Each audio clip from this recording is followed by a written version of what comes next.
Everyone's attention?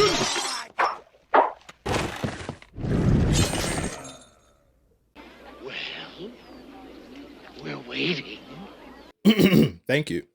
The Milwaukee Bucks should trade for Damian Lillard. You had my curiosity, but now you have my attention. What makes I this need work? answers. Tell me. Tell me. How do you I make this need work? Where did you get this answers. from? Shut up! And I'll tell you.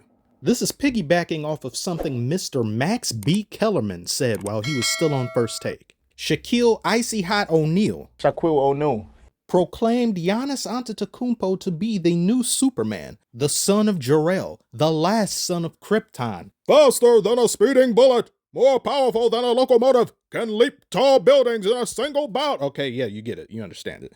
Now, for Shaq to do this willingly means a lot, but when you really think about it, if he's calling Giannis Superman, who was Shaq teamed up with before? What was his name? Mr. Kobe Bean Bryant. The late, great Kobe Bean Bryant. Rest in peace to him. He was also teamed up with a Mr. Penny Hardaway and a Dwayne Wade. Now, in my opinion, Giannis, being a Superman, as called by Superman himself being Shaq, needs someone to go along with him who's the equivalent and can take the pressure off of him in late game situations, because as far as I'm concerned, Giannis is never going to be an adequate enough shooter to have as a contingency other than driving and running into the paint, because it's just not his game. And I think at this stage of his career, he's not going to get much better when it comes to shooting anyway.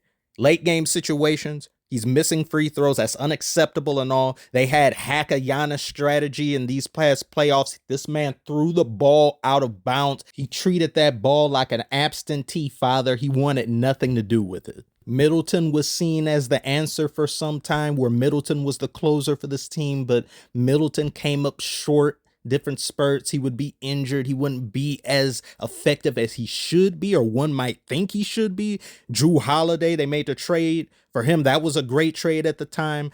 They deserved the championship that they got. However, I don't think they would have been able to beat Brooklyn had they had been fully assembled and healthy. Brooklyn with Kevin Durant, Kyrie Irving, and James Harden. It was just too much firepower. In those previous examples I had given you guys, Shaq Penny Hardaway, Shaq Dwayne Wade, Shaq Kobe, Shaq was seen as primarily, up until he teamed up with Dwayne Wade, of course, the Superman of that team.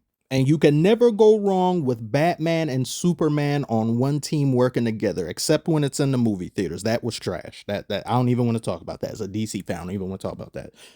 Now, I did a little finagling with the NBA trade machine and made a package of 3 players to be sent to the Trailblazers for Damian Lillard. Damian Lillard is still in great shape.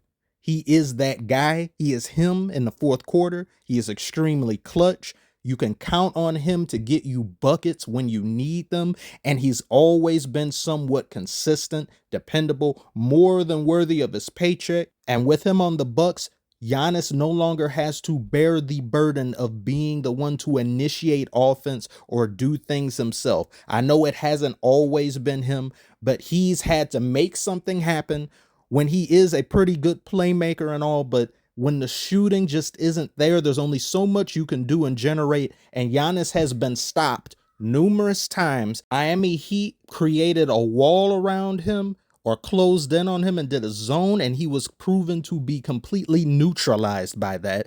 And in the Toronto series in 2019, all it took was Kawhi mainly guarding Giannis, and he was ineffective as well because Kawhi just wasn't letting him get to his right side that he wanted to get to in order to get to the paint, and he was able to make him ineffective.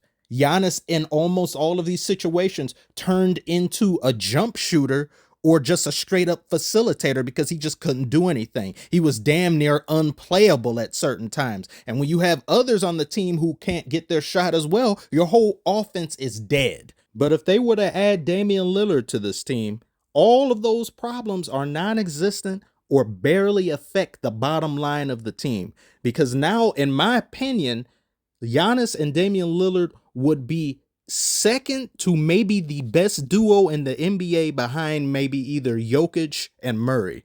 the pick and roll that you can do between the both of them, the space that's created with Lillard being on the court, the threat of him shooting from deep, as well as his quickness, driving into the paint. He could dish it to Giannis and vice versa. And then you get maybe one or two other shooters on the team. It opens things up dramatically. And you create a scenario in which you won't be able to double team Giannis to a certain extent because you have to worry about Damian Lillard, who's as great a threat as Giannis is, but the inverse on the outside and on the perimeter. So you create a massive problem with this team. This team, in my opinion, would steamroll most of the East because nobody over there is going to be able to deal with this. Not those two chokers in Philadelphia, not those paperweight brain Celtics in Boston. And if Heat do, in fact, end up losing this series, which I think they will, these finals to the Nuggets, and let's say they come back next year with a somewhat better team, people are healthy, Oladipo is probably back, you're going to have Tyler Hero and things, they're not going to be able to deal with the firepower of a Damian Lillard and a massive paint monster in Giannis Antetokounmpo. It's just too much.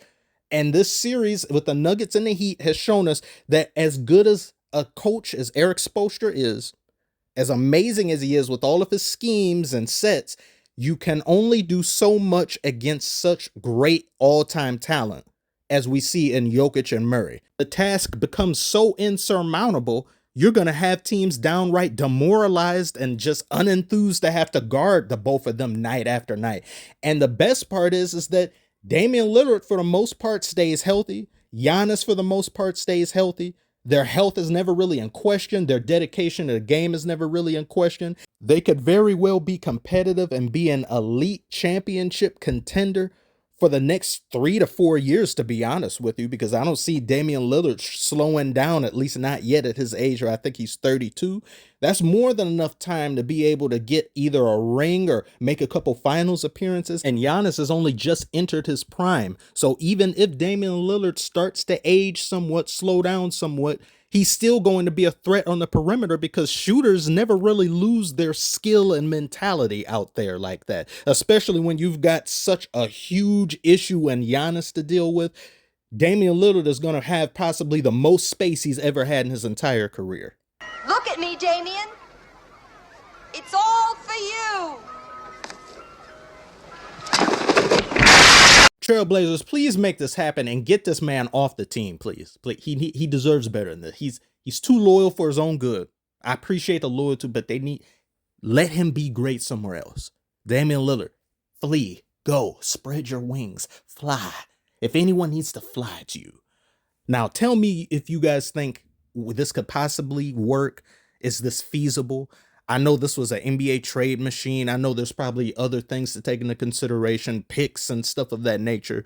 Milwaukee can maybe throw in some more things to make it sweeter, as I see it as a win-win. And history has shown us a big and a shooting guard, or a big and a point guard, has always been a great recipe for success. And you can almost never go wrong with it. So if Giannis is Superman, he needs his Batman in Damian Lillard.